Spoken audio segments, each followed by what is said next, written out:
10th class maths में आपका स्वागत है। आज मैं आपको बताऊंगा 10th क्लास में जो 5वां अध्याय है समांतर श्रेणी। तो देखना फिर समांतर श्रेणी क्या होता है करके। तो समांतर श्रेणी को समझने से पहले मैं आप लोगों को सबसे पहले बताऊंगा अनुक्रम।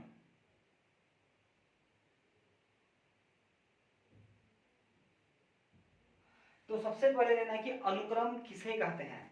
जैसे हमें अनुक्रम आएगा तब इसके बाद बताऊंगा मैं समांतर श्रेणी अरिथमेटिक प्रोग्रेशन। तो सबसे पहले अनुक्रम को समझना। तो अनुक्रम को समझने से पहले कुछ सीक्वेंस को मैं पहले लिख रहा हूं इसमें। जैसे कुछ सीक्वेंस लिखा 1 4 9 16 25 इस प्रकार से, या कोई दूसरा लिख रहा हूं मैं 2 4 6 8 10 इस प्रकार से। या अगला लिख रहा हूं इस वाले में, या इसकी जगह कोई अन्य लिखता हूं मैं 3 6 9 12 15 इस प्रकार से। या कोई अगला सीक्वेंस लिखता हूं इसमें 3 की पावर 1 3 की पावर 2 3 की पावर 3 3 की पावर 4 इस प्रकार से। तो अभी देखना फिर जितने भी सीक्वेंस मैंने लिख रखा है इसमें इनकी क्या तारीफ है। सबसे पहले इनकी तारीफ को देखना। पहले वाले में देखना 1 4 9 16 25 एक ऐसा दे रखा है 1 का वर्ग 2 का वर्ग 3 का वर्ग 4 का वर्ग 5 का वर्ग इस प्रकार से। अगला पद क्या देगा 36 6 का वर्ग, फिर 49 7 का वर्ग। इस वाले में देखना 2 4 6 8 10 दो दो का अंतर है 2 4 6 8 10, फिर 12 14 16 इस प्रकार से। इस वाले में 3 6 9 12 15 तीन तीन का अंतर दे रखा है। तो इसके बाद कितना 18 21 आ जाएगा। इसमें 3 की घात 1 3 की घात 2 3 की घात 3 3 की घात 4 दे रखा है। तो अभी देखना फिर इस वाले में अभी जितने भी सीक्वेंस लिख रखे हैं इसमें दिख रहे हैं किसी निश्चित नियम के अनुसार संख्याओं की व्यवस्था दिख रहा है इसमें। अर्थात इसमें से जितने भी दिखाई दे रहे हैं इसमें किसी निश्चित नियम के अनुसार किसी निश्चित क्रम में संख्याओं की व्यवस्था है। जैसे इसमें निश्चित नियम क्या हो गया, इसमें संख्याओं की निश्चित क्रम में संख्याओं की व्यवस्था क्या है। जैसे 1 का वर्ग 2 का वर्ग 3 का वर्ग 4 का वर्ग 5 का वर्ग एक निश्चित नियम के अनुसार संख्याओं की व्यवस्था है। इसमें से दो दो का अंतर कर दिया 2 4 6 8 10 दो दो का अंतर कर दिया। इस वाले में 3 3 का अंतर 3 6 9 12 15 इस प्रकार से। इस वाले में 3 की घात 1 3 की घात 2। तो अर्थात प्रत्येक में क्या है इस वाले में संख्याओं की व्यवस्था कैसे है, एक निश्चित नियम के अनुसार संख्याओं की व्यवस्था दे रखा है। तो जो एक निश्चित नियम के अनुसार जो संख्याओं की व्यवस्था होती है उसी को कहते हैं हम अनुक्रम। तो अनुक्रम कहते हैं किसी निश्चित क्रम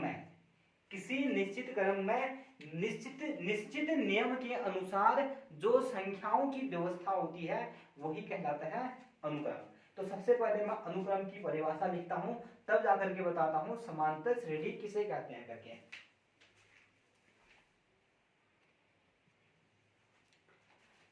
तो अब इसमें मैंने अनुक्रम की परिभाषा लिख रखा है इसमें। तो अब इसके बाद जो अगला टॉपिक बता रहा हूं इसमें, अब बताता हूं मैं कि समांतर श्रेणी किसे कहा जाता है।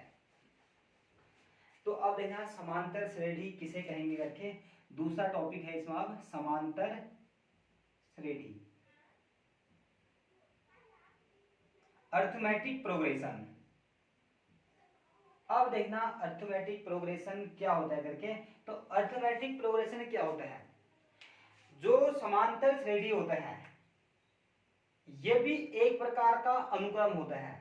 जो एपी होता है एपी एक प्रकार का अनुक्रम ही होता है, और ऐसा अनुक्रम जिसमें दो क्रमागत पदों के बीच का अंतर नियत रहता है। समांतर समान अंतर जैसे समांतर श्रेणी दे रखे हैं तो समान अंतर, याद रखना समान अंतर। जैसे एक अनुक्रम ले जाता हूं 2 4 6 8 10 इस प्रकार से। अभी तो अनुक्रम लिया एक 2 4 6 8 10 लिया इस प्रकार से, लेकिन अभी जो अनुक्रम दे रखा है इस अनुक्रम में जो दो क्रमागत पद है उनके बीच का अंतर नियत रहता है। जैसे इस वाले में कितने हैं, इनके बीच का अंतर दूसरा पद माइनस पहला पद करेंगे तो कितना जाएगा 2 आ जाएगा। तीसरा पद में से दूसरे पद को घटाएंगे तो तब भी 2 आएगा।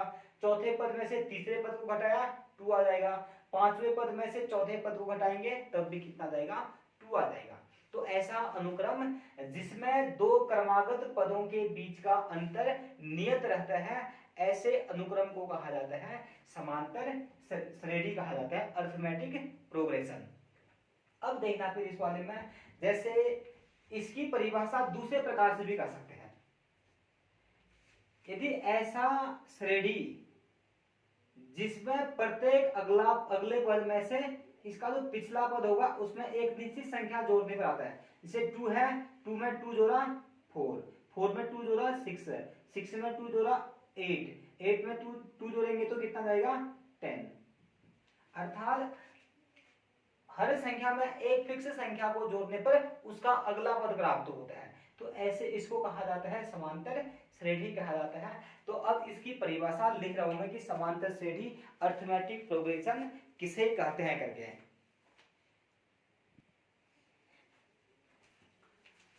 तो अब इसमें मैंने परिभाषा लिख रखा है, समांतर श्रेणी की परिभाषा लिखा, ऐसा अनुक्रम जिसमें दो क्रमागत पदों के बीच का अंतर नियत रहता है उसको कहते हैं हम समांतर श्रेणी कहते हैं इसमें। अब जैसे एग्जांपल के लिए मैंने बताया था कोई समांतर श्रेणी एपी कहा था 2 4 6 8 10 इस प्रकार से। अब इसमें से जो समांतर श्रेणी का पहला पद होता है, एपी का जो पहला पद होगा इसको दर्शाते हैं हम ए से। ये तो पहला पद हो गया, पहला पद को तो दर्शाते हैं ए से। अब जैसे प्रत्येक दो पदों के बीच का अंतर कितना है इसमें 2, दूसरा पद माइनस पहला पद 2, तीसरे में से दूसरे पद को घटा रहे तब भी 2, चौथे में से तीसरे को घटा रहे तब भी कितना 2, पांचवें में से चौथे पद को घटाया तब भी कितना आ जा रहा है 2।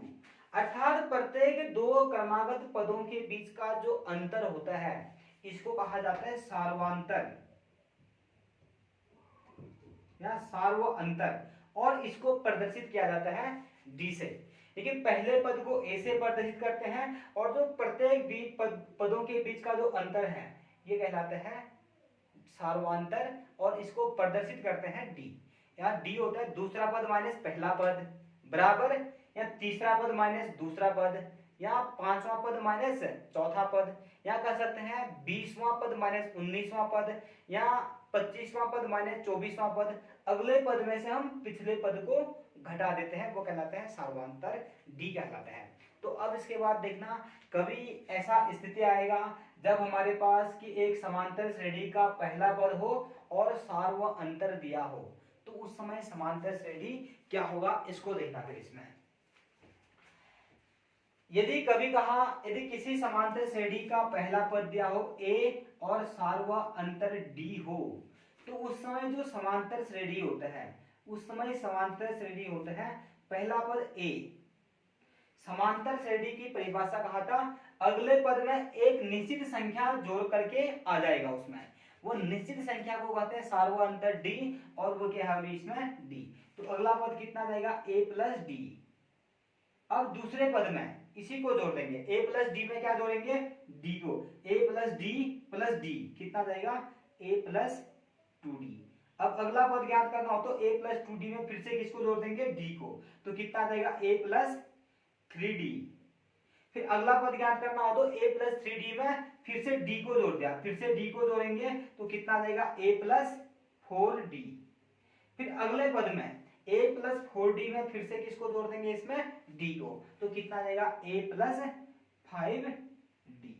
तो इस प्रकार से यदि कभी समांतर श्रेणी का पहला पद ए दिया हो और सार्व अंतर यदि डी हो, तो उस समय जो समांतर श्रेणी होता है समांतर श्रेणी होता है ए प्लस डी, ए प्लस 2d, ए प्लस 3d, ए प्लस 4d, इस प्रकार से।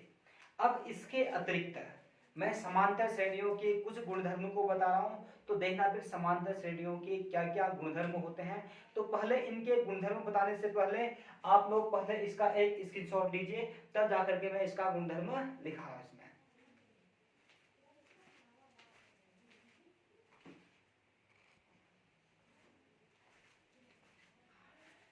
तो देखिए फिर अब समांतर श्रेणियों के गुणधर्म, तो इसका गुणधर्म में देखना, इसके जो गुणधर्म है इसमें जो पहला नंबर है गुणधर्म, जो मैंने इससे पहले ही बताया था, पहला गुणधर्म यही है कि यदि समांतर श्रेणी का पहला पद a हो और सार्वअंतर d हो, तो समांतर श्रेणी कितना होता है, AP equal to a plus d, a plus 2d, a plus 3d, a plus 4d, इस प्रकार से आते रहेगा इसमें।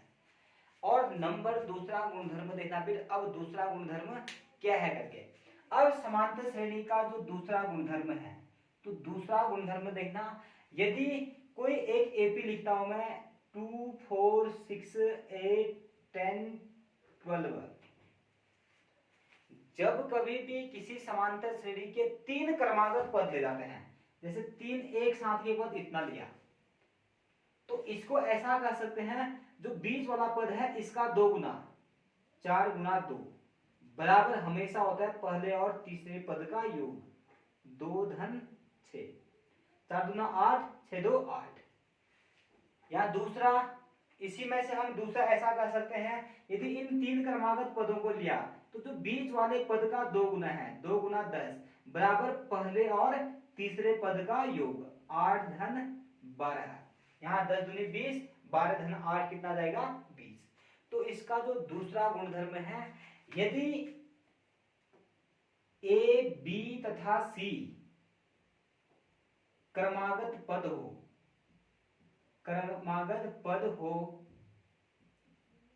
तो उस कंडीशन में जो बीच वाला पद है उसका जो 2 गुना होता है वह पहले और तीसरे पद के योग के बराबर होता है। यह आ गया इसका दूसरा गुणधर्म। अब इसका तीसरा गुणधर्म देखना इसमें। अब तीसरा गुणधर्म कह सकते हैं समांतर श्रेणियों के तीसरे गुणधर्म में, तीसरा गुणधर्म इसमें कह सकते हैं, जैसे कोई एक एपी ले जा रहा हूं 2 4 6 8 10, इस प्रकार से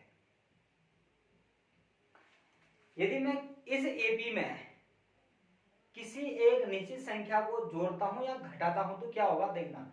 एक निश्चित संख्या को जोड़ रहे हैं तो कितना जाएगा, अभी पूरे एपी के प्रत्येक पद में 1 जोड़ रहा हूं तो कितना जाएगा, इस वाले में 3, इसमें 4 1 प्लस 1 5, इसमें कितना 7, इसमें 9, इसमें 11, ऐसा होगा। अभी पूरे एपी में 1 को जोड़ दिया तो ऐसा आ जाएगा।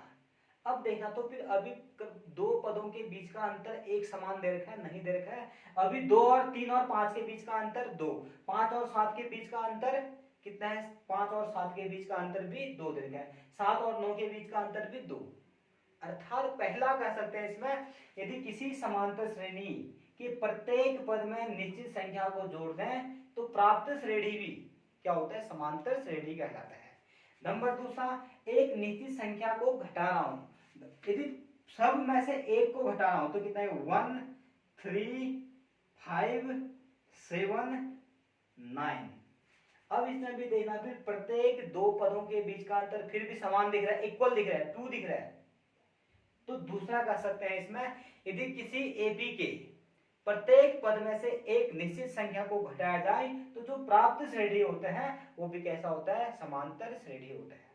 नंबर तीसरा, सेम इसी प्रकार से यदि गुणा और भाग करते हैं, यदि प्रत्येक पद को मैं 2 से गुना करूंगा तो कितना, प्रत्येक पद को 2 से गुना करूंगा 4 8 कितना 12 16 20, 2 से भाग कर रहा हूं तो 1 2 3 4 5, दोनों के दोनों देखना, ऊपर वाले में 2 से गुना कर रखा है, इसमें 2 से भाग कर रखा है।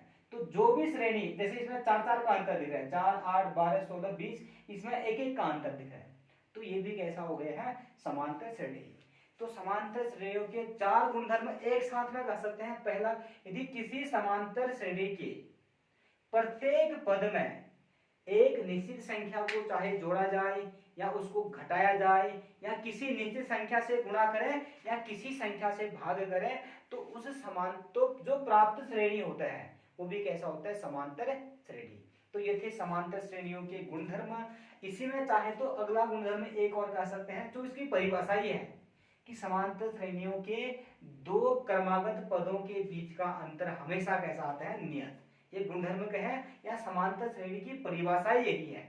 तो आप लोग सबसे पहले समांतर श्रेणी किस प्रकार से है इनको देखिए, समांतर श्रेणियों को पहचानना।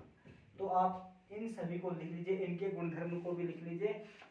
और हाँ, अगर अभी तक आप लोगों ने मेरे इस चैनल को सब्सक्राइब नहीं किया है तो आप लोग सबसे पहले इस चैनल को सब्सक्राइब कीजिए, क्योंकि 10, 11 और 12 मैं गणित से संबंधित सारे प्रश्नों को मेरे इस चैनल पर आपको मिलते रहेंगे।